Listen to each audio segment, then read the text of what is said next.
juntos, agradecendo a Ele por tudo o que Ele fez e faz e fará por nós.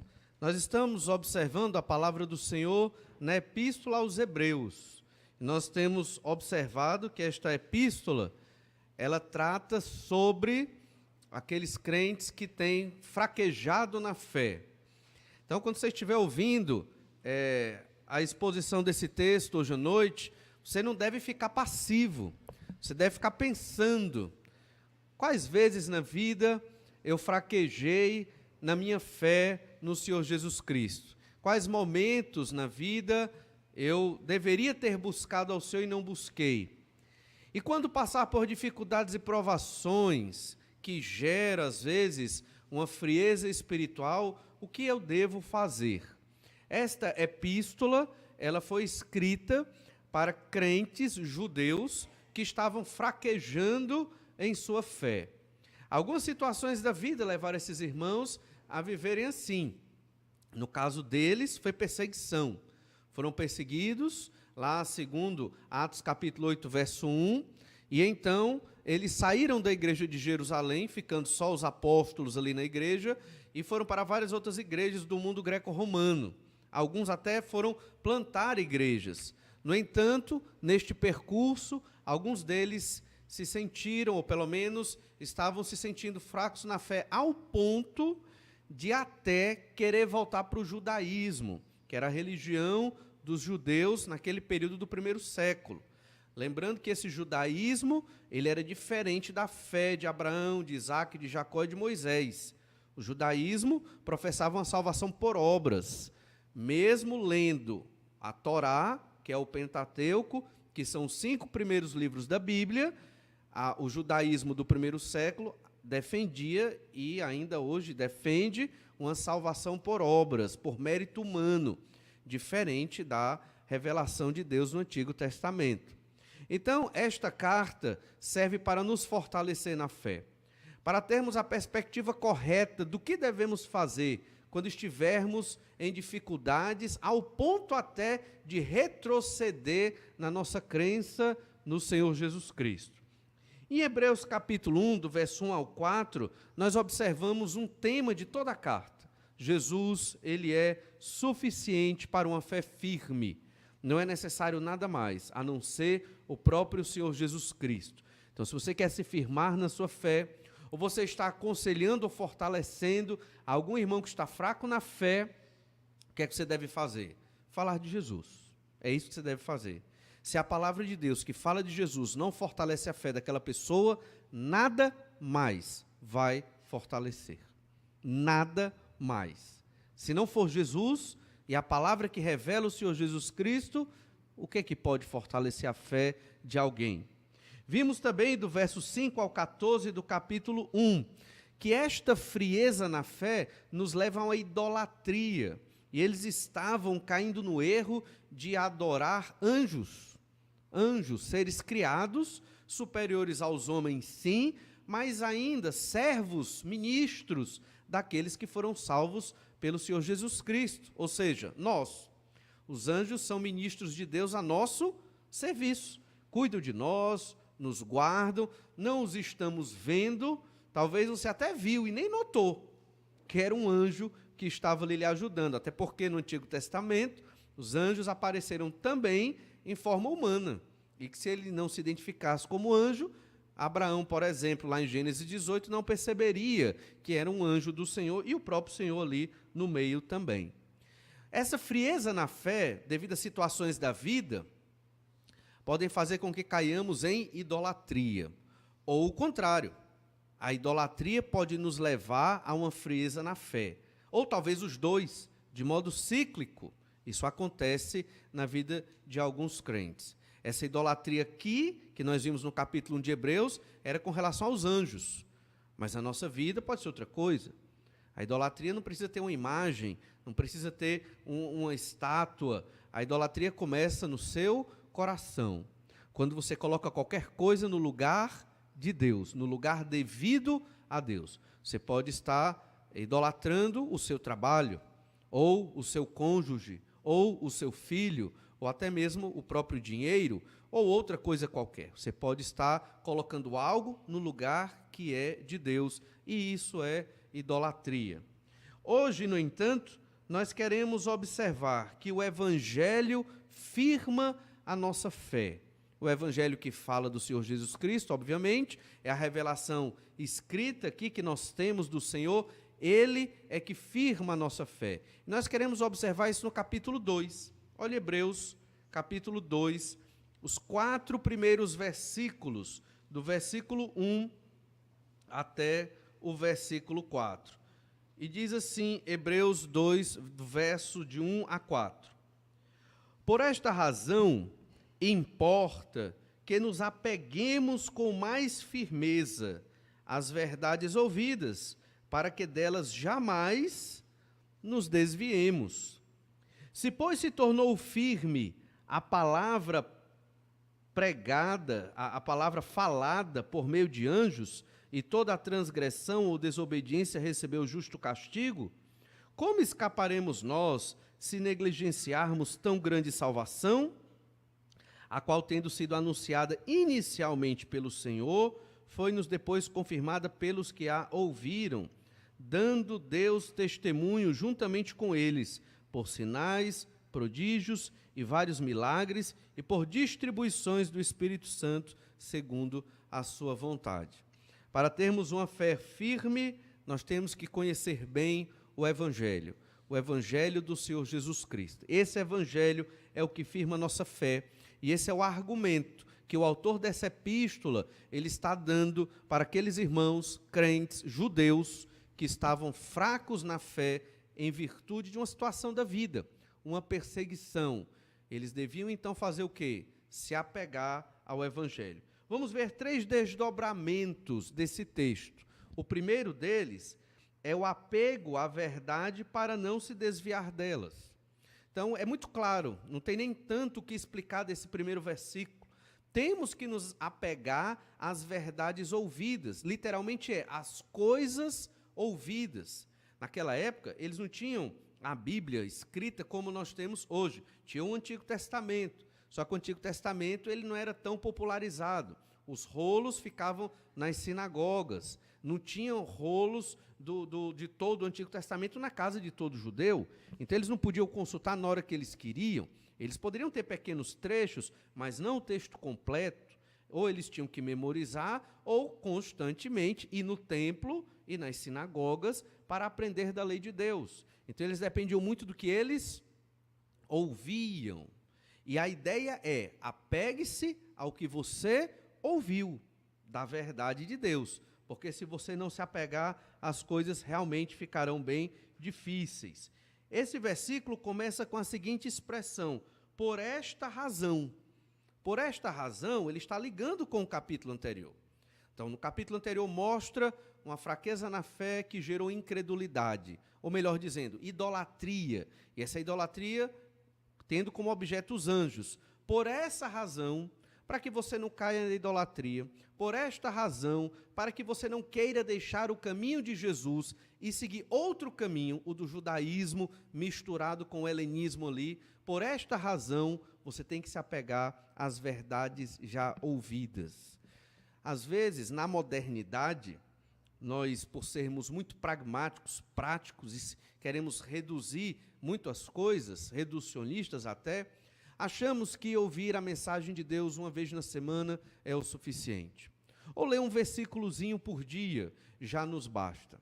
Olha, irmãos, com a carga de informação que nós temos hoje, quanto mais nos dedicarmos à leitura e a escutar a palavra de Deus, ou a investigá-la, melhor dizendo, vai ser melhor para a nossa fé. Ficaremos mais firmes no Senhor Jesus Cristo. Não existe crente firme senão aquele que não se apega à Escritura. Não tem como. Isso não existe, essa fórmula não bate. É Bíblia para poder ficar firme em Cristo, porque conhece-se Jesus a partir da revelação de Deus. Se você não tem conhecimento da Escritura, isso é igual a eu não tenho conhecimento de Deus. É simples. E se você não acredita nisso, leia a Escritura e você vai perceber. Às vezes, vivemos uma vida cristã fria porque nós mesmos escolhemos não estudar a Bíblia. Nós mesmos escolhemos não lê-la e nos apegar a ela constantemente. E aqui o autor de Hebreus está falando das coisas fundamentais, o Evangelho do Senhor Jesus, como nós vamos bem observar. O apegar-se aqui, como nós estamos observando, significa dar atenção ou prestar atenção. Dê atenção à Escritura, dê atenção ao Evangelho, preste atenção na revelação de Deus. Se você não presta atenção, se a sua fé cristã é baseada no que você acha, é um problema. É um problema. Isso gera frieza espiritual. Por que tem irmãos que vibram tanto com o Senhor Jesus e outros parecem que só reclamam da vida? É simples, porque eles não estão buscando apegar-se, dar atenção às coisas de Deus, especificamente ao Evangelho. E diz, apegue-se, dê atenção, preste atenção. Você tem que fazer isso com mais firmeza. Com mais firmeza significa de modo mais abundante, ou até com extremo cuidado. Esse é o momento de você parar e refletir na sua vida. Qual é a abundância na minha vida que eu tenho dedicado à palavra de Deus, ao Evangelho? Qual é o cuidado que eu tenho tido na minha vida para com o Evangelho? Quantas vezes no dia eu estou refletindo sobre o Evangelho? Ou na semana, será que todos os dias eu parei e pensei no Senhor, li o Evangelho do Senhor, orei, tive comunhão com o Senhor? Ou talvez, para alguns, esse seja o primeiro momento da semana que você está ouvindo algo do Evangelho do Senhor Jesus. Isso gera o quê? Frieza espiritual. Não adianta um culto agitado, emotivo, né? Você percebe que as músicas são muito belas e nós podemos nos emocionar com estas músicas, porque elas falam da graça de Deus que nos atingiu, apesar do nosso pecado. Eu pelo menos me emociono, acredito que os irmãos também, salvos em Cristo Jesus, se emocionam diante de um louvor tão belo, tão maravilhoso como nós entoamos hoje. No entanto, não adianta um culto emotivo, não adianta ouvir a Escritura somente no domingo, se durante a sua vida você não está se dedicando com cuidado, com apreço às verdades que já foram anunciadas. Isso que o autor de Hebreus está dizendo aqui é uma dica muito simples, que tem se repetido durante toda a história da igreja. A ideia de termos que estudar e nos aplicar a palavra do Senhor. Lembro eu que o que me chamou a atenção quando eu era adolescente, pré-adolescente, e entrei pela primeira vez numa igreja evangélica, batista regular, o pastor estava pregando exatamente isso, para que os crentes lessem mais a Bíblia. E eu tinha uma perspectiva católica, né, da fé cristã. Eu achei aquilo muito estranho, porque na minha cabeça o crente, ele amava a Bíblia, ele conhecia a Bíblia, ele memorizava a Bíblia, então aquilo me chocou e me despertou o interesse de conhecer mais sobre os crentes, os evangélicos ali. Mas vejo então que essa é uma pregação repetitiva, durante séculos isso tem sido anunciado às igrejas, porque essa é a verdade.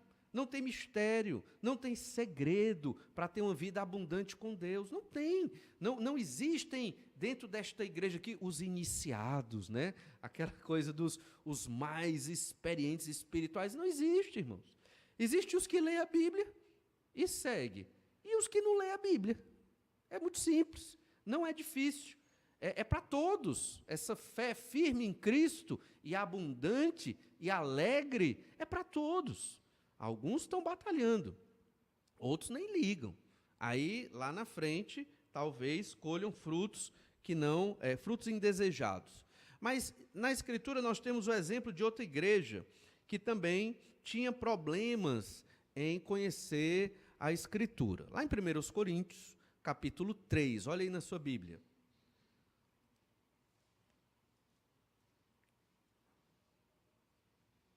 1 Coríntios 3, verso 1. E Paulo diz àqueles irmãos: eu, porém, irmãos, não vos pude falar como a espirituais, e sim como a carnais, como a crianças em Cristo. Carnais aqui não quer dizer crente desviado. Carnais aqui quer dizer o quê? É um crente infantil. Crente infantil. O que é um crente infantil? Não conhece a Escritura. Também não estou falando de versículo decorado, que isso é muito importante, memorizar a Escritura. Mas você pode memorizar e não guardar a mensagem no coração. A ideia aqui é que Paulo, quando falou com aqueles irmãos, não falou com eles como a crentes que estavam tendo sabedoria nas coisas de Deus, até porque a igreja de Corinto vivia em rixas, em brigas, partidarismos. Tudo dessa epístola trata de problemas de divisão, de briga, de contenda. Crentes que brigam, que andam em contendas, são crentes o quê? Carnais. Carnal quer dizer o quê? Infantil. Ainda não entendeu a mensagem do Senhor Jesus direito. Não quer dizer que não são crentes, convertidos sim, mas infantis. Verso 2, Paulo diz: leite vos dei a beber, não vos dei alimento sólido, porque ainda não podíeis suportá-lo, nem ainda agora podeis, porque ainda sois carnais. Olha, Paulo deu leite, ele não podia dar algo mais sólido de ensino, porque aqueles irmãos não suportavam.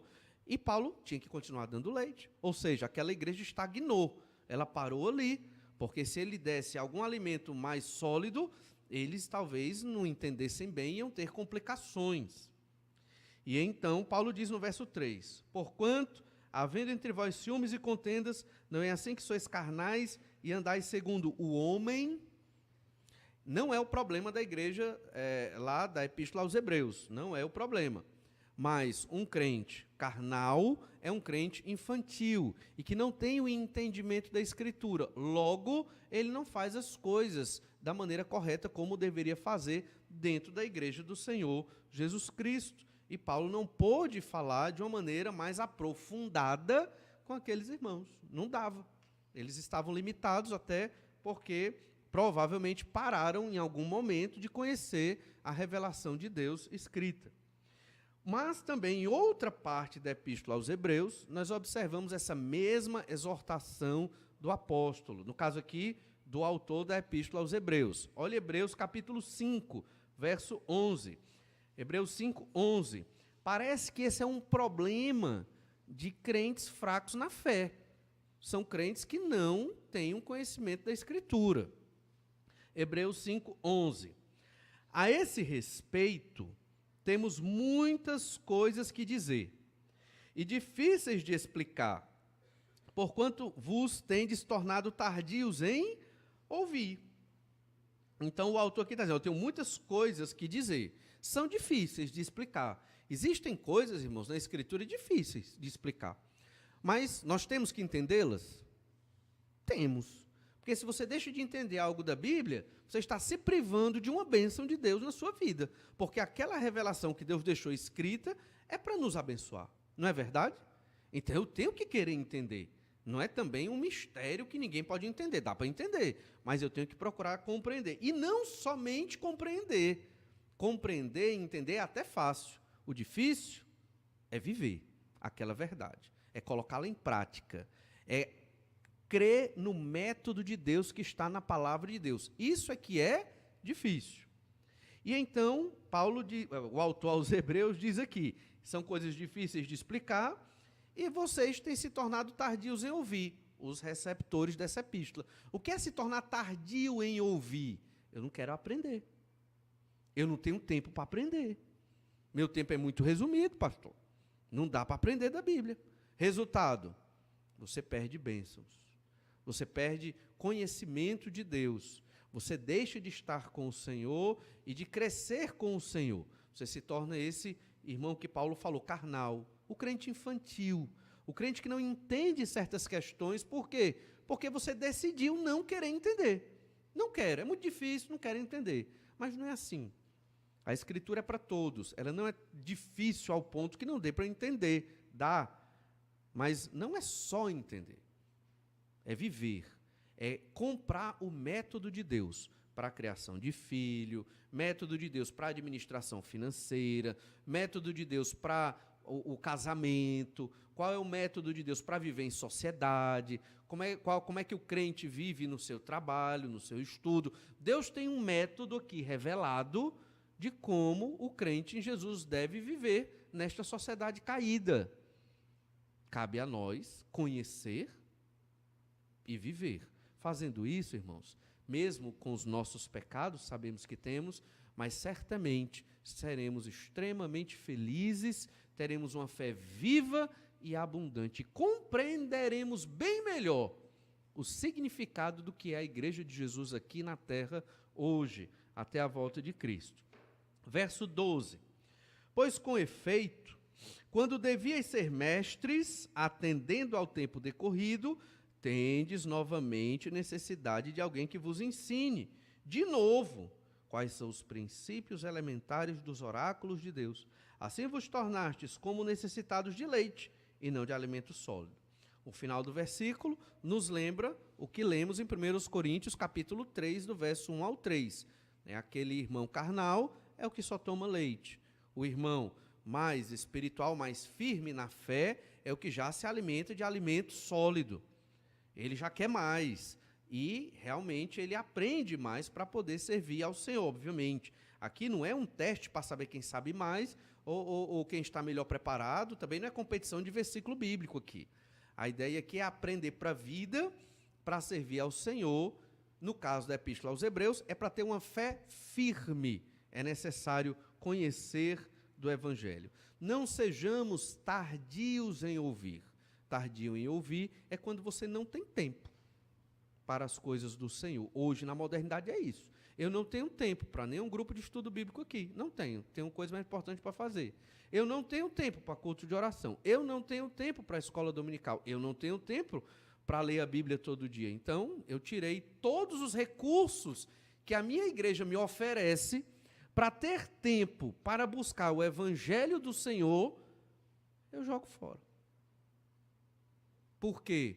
Porque eu decidi viver somente com um culto, ou dois, ou uma leitura bíblica. Isso para mim é suficiente. Estamos vivendo numa época de extrema incredulidade. Estamos vivendo numa época difícil, época em que os crentes não querem mais servir ao Senhor Jesus Cristo. E a igreja, ela vai permanecer firme até a volta do Senhor Jesus. Nós somos a igreja, temos que aprender a utilizar bem o nosso tempo. Isso implica conhecer mais do Evangelho, se apegar com mais firmeza às coisas ouvidas. É por isso, irmãos, que às vezes ficamos tristes, às vezes ficamos desanimados, talvez até não vejamos sentido em estar aqui hoje. É possível, um crente, qual o sentido? Por que eu estou ali na igreja? Não vejo mais sentido, vou deixar de ir para a igreja. Muitos chegam a essa conclusão errada. A conclusão errada. Nós temos é que dedicar mais tempo ao Senhor. Tanto em casa, como na igreja, como no trabalho, o Senhor tem que estar sempre presente por meio da sua palavra, como temos observado aqui.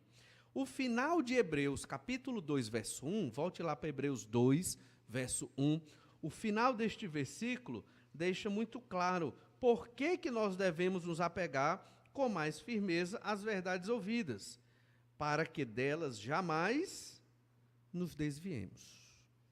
Quem não se apega com firmeza, quem não busca a revelação de Deus, o Evangelho do Senhor, corre o risco de se desviar. No plano de Deus não existe um meio termo, não existe um crente mais ou menos fiel, ou é ou não é. Na maturidade cristã, como lemos na Escritura, principalmente no Novo Testamento, não existe aquela pessoa que está equilibrada, cheguei num estágio de maturidade e tal. Não existe isso. Existe os que estão amadurecendo, os que não estão amadurecendo. É assim que funciona. Nunca chegamos à maturidade plena, mas estamos amadurecendo. Estamos buscando, nos apegando com mais firmeza ao Evangelho. Então, passamos por dificuldades na vida? Passamos.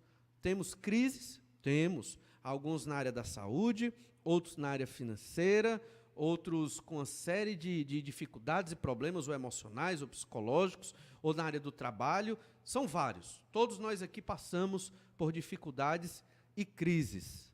Só que a solução não é a teologia da prosperidade. A teologia da prosperidade é uma solução que chama muita atenção das pessoas, né? Porque você vai lá e recebe a bênção. A solução não é essa. A solução, Escritura. evangelho. É muito mais simples do que se imagina. É fazer o seu devocional todo dia, em oração, aprendendo as verdades do Senhor. É isso que vai lhe fortalecer. Para quando vier o baque e a dificuldade, você continuar firme, porque você está firmado na rocha que é o Senhor Jesus Cristo, no Evangelho de Deus. Quando vier a perseguição, a doença, a dificuldade, você está firme, porque você constantemente tem aprendido do Senhor. Mas um segundo desdobramento, o primeiro é apegar-se às verdades para não se desviar delas. Um segundo é que somente há condenação para os que negligenciam a salvação. Somente há condenação para os que negligenciam a sua própria salvação. Olha o verso 2 que nós já lemos. Hebreus 2, verso 2. Se, pois, se tornou firme a palavra falada por meio de anjos, e toda transgressão ou desobediência recebeu justo castigo, como escaparemos nós se negligenciarmos tão grande salvação? E aqui tem uma passagem interessante, que é acerca da palavra falada por meio de anjos. Acredita-se que a lei de Moisés, ela foi dada por Deus, mas que os anjos assessoraram ali. Esse é um dos versículos que aponta para isso, mas também em Gálatas 3,19, o apóstolo Paulo diz assim, Gálatas 3,19, qual, pois, a razão de ser da lei? Foi adicionada por causa das transgressões, até que viesse o descendente, a quem se fez a promessa, e foi promulgada por meio de anjos, pela mão de um mediador.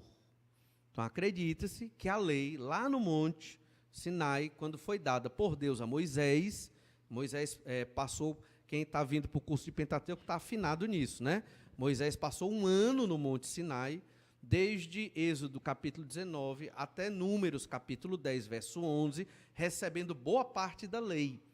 Lá não especifica como foi que Moisés recebeu toda a lei, mas eram muitos mandamentos, não eram só os 10, obviamente, os 10 eram um resumo desses mandamentos, mas muitos outros mandamentos. Nós entendemos que as tábuas da lei registraram somente os 10, ou pelo menos alguns, mas não todos os 613 mandamentos.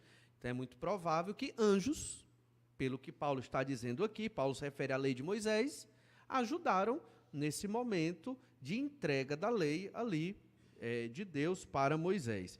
E então o autor da Epístola aos Hebreus diz, se tornou firme a palavra falada por meio de anjos, ou seja, a revelação de Deus, que foi dada também pelos anjos, ela é confiável, ela se tornou firme, ela é verdadeira.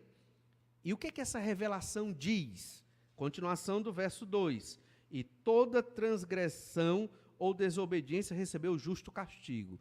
Essa revelação diz que todo aquele que pecou, ele será julgado e condenado e castigado. Toda transgressão, todo pecado será castigado diante do Senhor. Então, se a revelação de Deus entregue por anjos, ela é firme, ela é confiável. E se essa revelação diz, lá desde o Antigo Testamento, desde a lei, que se eu pequei, eu serei condenado, eu receberei a condenação pelo meu pecado. E agora, se eu negligenciar tão grande salvação, o que será de mim? Negligenciar tão grande salvação aqui implica em quê? Em rejeitar a fé no Senhor Jesus Cristo. Negligenciar tão grande salvação implica em quê? É o que a gente chama de apostasia, é a rebeldia contra a revelação de Deus. Uma sequência lógica aqui desse versículo, só para ver se esclarece mais. A revelação dada pelos anjos, ela é confiável e importante. O autor disse isso. Mas também, os pecadores receberão o justo castigo que merecem. É outro dado importante. Terceira informação, a única salvação deste juízo e condenação é a fé no sacrifício de Cristo. Essa informação está implícita aqui nesse versículo. Somente por Jesus é que alguém será salvo.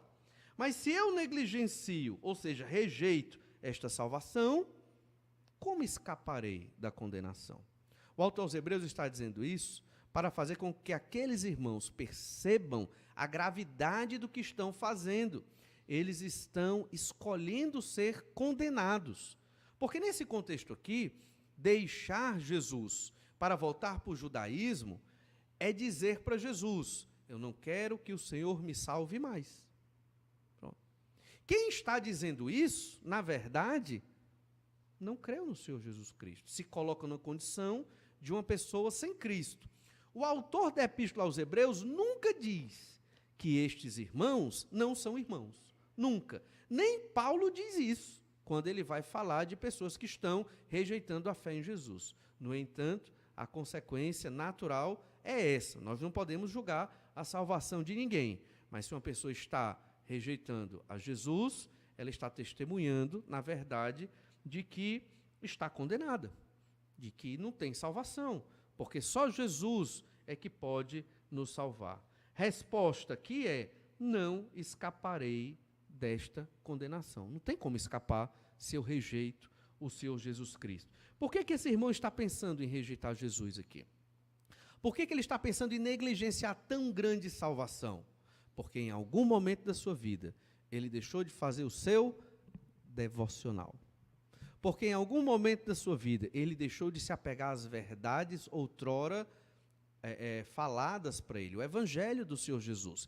E ele foi simplesmente enfraquecendo, ao ponto de não ver mais sentido de ser perseguido por causa de Jesus. Tem pessoas que, quando são perseguidas por causa de Cristo, retrocedem mesmo e deixam a fé. Os crentes não, eles perseveram. Eles vão até o final, até os últimos dias, até a morte ou até a volta de Cristo. Por quê? Porque é o Senhor que nos sustenta. E o crente gosta de se apegar às coisas de Deus e à verdade revelada. Não é surpresa que alguns servos de Deus no Novo Testamento, eles abandonaram a fé. Até mesmo missionários da equipe do apóstolo Paulo abandonaram a fé. 1 Timóteo, capítulo 1, verso 18, diz, 1 Timóteo 1, 18, este é o dever de que te encarrego, ó filho Timóteo, segundo a profecia de que antecipadamente foste objeto. Combate firmado nelas o bom combate, mantendo fé e boa consciência, porquanto alguns, tendo rejeitado a boa consciência, vieram a naufragar na fé. E dentre esses se contam Himeneu e Alexandre, os quais entreguei a Satanás, para serem castigados, a fim de não mais blasfemarem. Himeneu e Alexandre foram um destes que abandonaram a fé no Senhor Jesus Cristo. Timóteo aqui, ele estava passando por muitas provações. Paulo escreve essa carta para fortalecê-lo na graça do Senhor Jesus, para que ele também não deixe de combater. A figura da vida cristã é a figura de um combate. Esse combate só tem sentido quando nós estamos firmes em Cristo, esperando a gloriosa herança que o Senhor prometeu para nós. Não há nada que se compare aqui nesta terra ao que nos espera lá nos céus. E é por isso que estamos prontos para sofrer pelo nome de Jesus. Tudo isso é pela fé, obviamente. E essa fé só fica firme quando estamos lendo a Escritura. Por isso temos que nos apegar à palavra de Deus. Todo dia, constantemente. Senão, à semelhança desses irmãos da Epístola aos Hebreus, nos esfriaremos. Não veremos o sentido. Não estaremos vibrando, animados em servir a Deus. Por quê? Porque em um momento da nossa vida, escolhemos não nos apegar à Escritura e, consequentemente, esfriamos na fé. Aqui não existe um conflito entre perseverança dos santos e entre a predestinação. Deus sabe, obviamente, quem foi predestinado e salvo, e esse é o que vai perseverar. Nós não sabemos. Né? Os irmãos sabem que eu sou crente pelo meu testemunho, porque eu falei. Quando eu digo testemunho, verbal, eu falo que sou crente no Senhor Jesus. Quando o irmão, próximo à Assembleia, nós teremos irmãos testemunhando da sua fé para se tornarem membros desta igreja e alguns até para serem batizados, em breve. Então, nós cremos que esses irmãos são crentes, baseado em quê? Na fala deles. Eles vão dizer, vão professar que se arrependeram dos pecados, que creram no Senhor Jesus Cristo. E, obviamente, se o testemunho de vida condiz com a fala, somos crentes no Senhor Jesus Cristo. Mas somente Deus sabe da sinceridade do coração de cada um de nós aqui. De quem realmente se arrependeu, quem realmente entregou sua vida a Jesus, esse sim estará com o Senhor por toda a eternidade. Essa epístola, ela mostra um limiar cinza, nem é preto nem é branco. São irmãos, mas que estão agindo como se não fossem irmãos.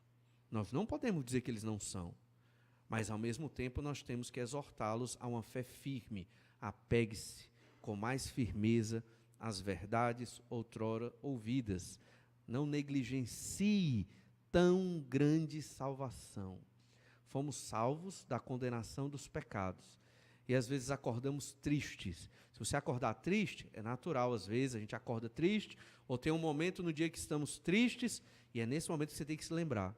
Eu fui salvo de maneira tão maravilhosa, tão graciosa. Jesus, que é Deus, derramou o sangue por mim. Não tenho motivo para estar triste. Não tenho. Estou porque sou pecador.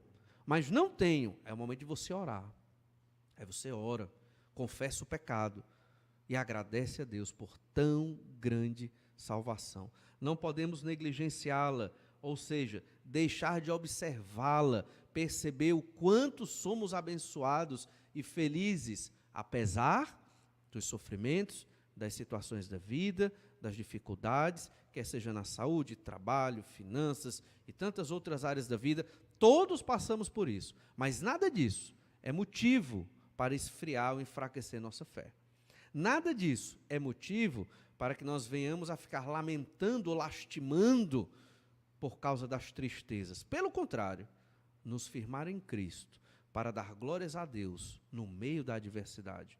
Irmãos, é assim que nós somos vitoriosos. É quando no meio do problema, tudo explodindo, tudo dando errado, é no meio desse transtorno que nós mais nos apegamos ao Senhor e testemunhamos, para que aqueles que não conhecem a Cristo percebam o poder do nosso Deus, o único Deus, do poder do nosso Senhor e Salvador. E o último desdobramento desse texto é que as verdades ouvidas são o Evangelho, o simples Evangelho de Jesus e dos apóstolos. Não há mistério, não somos uma sociedade secreta onde só tem os iniciados aqui, não existe isso. A ideia aqui não é que tenham os maiores e os menores, mas é que todos conheçam a palavra em justa medida, para que tenhamos a mesma fé, uma fé excelente diante do Senhor Jesus. Esse é o objetivo, para que toda a igreja tenha o mesmo pensamento de fé, para que um não esteja pensando de uma forma diferente da fé bíblica. Olhe então Hebreus capítulo 2, o verso 3, a segunda parte do verso 3, diz assim: a qual, tendo sido anunciada inicialmente pelo Senhor, foi-nos depois confirmada pelos que a ouviram, dando Deus testemunho, juntamente com eles, por sinais, prodígios e vários milagres, e por distribuição do Espírito Santo, segundo a sua vontade. As verdades ouvidas aqui, as coisas que foram anunciadas, são o Evangelho. Lá em Mateus, capítulo 4, verso 23, nós lemos assim: percorria Jesus toda a Galileia, ensinando nas sinagogas, pregando o evangelho do reino e curando toda sorte de doenças e enfermidades entre o povo. Jesus estava anunciando o evangelho, Jesus estava fazendo sinais para que o povo cresce que ele era o Salvador, o Messias prometido. Lá em Lucas, capítulo 4, verso 43, lemos ainda: ele, porém, lhes disse: é necessário que eu anuncie o evangelho do reino de Deus, também às outras cidades, pois para isso é que fui enviado. E pregava nas sinagogas da Judeia. Veja que o que o autor de Hebreus está dizendo aqui, tendo sido anunciado inicialmente pelo Senhor, é o que nós lemos em Mateus, em Lucas, nos evangelhos, Jesus no começo, pregando este evangelho. Nós temos sempre que nos lembrar da origem da nossa fé, do evangelho, da salvação pela graça, do Senhor Jesus e dos apóstolos pregando este evangelho, porque é isto que nos firma, é o nosso fundamento. Não podemos esquecer que somos cristãos, genuínos cristãos, não cristãos mais ou menos ou nominais. Somos e queremos ser semelhantes a Cristo. Esse nome cristão não pode nos ser tirado, né? Nós somos os cristãos, nós que imitamos a Jesus e prezamos pelo evangelho do Senhor. E se nos firmamos nesse evangelho, ficaremos firmes, teremos uma fé vibrante. Você nunca quis perceber como é que funciona esse negócio? Que negócio? Os apóstolos sofrendo e felizes. Você nunca quis viver um negócio desse? Você nunca pensou como é que isso funciona? Porque os apóstolos são pecadores. Pedro que o diga, né? Talvez de todos ali o mais, não sei, julguei Pedro agora, né? Mas pelo que a gente lê parece.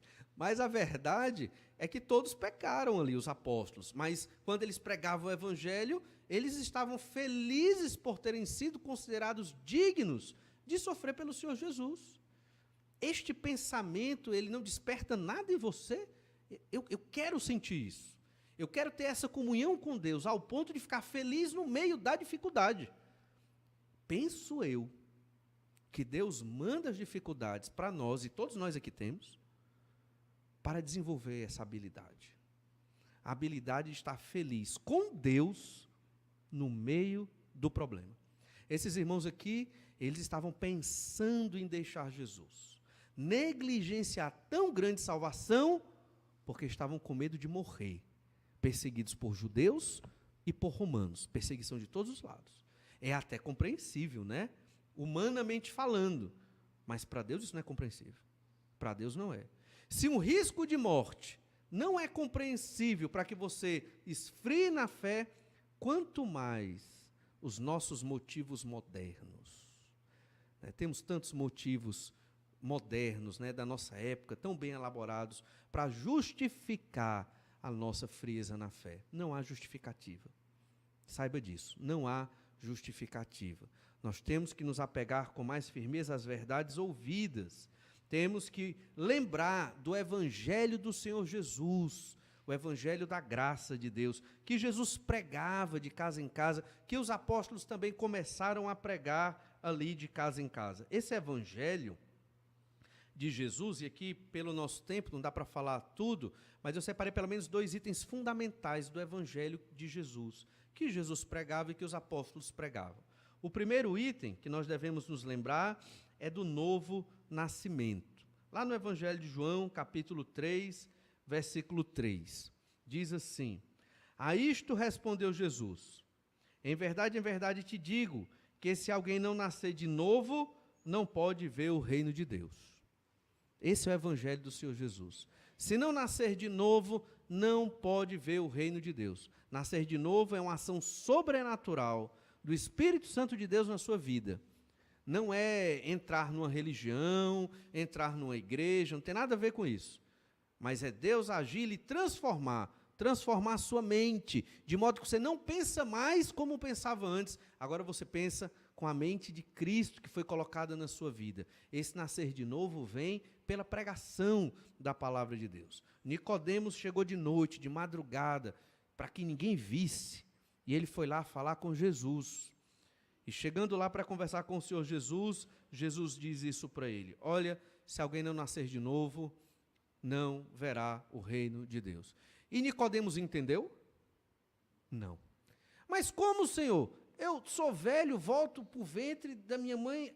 Aí Jesus fica, eu queria ver a expressão do Senhor Jesus ali. Jesus fica assim: paciência, Nicodemos. Você sendo um mestre em Israel, não conhece essas coisas? Entende? O nascer de novo, ele não entendia.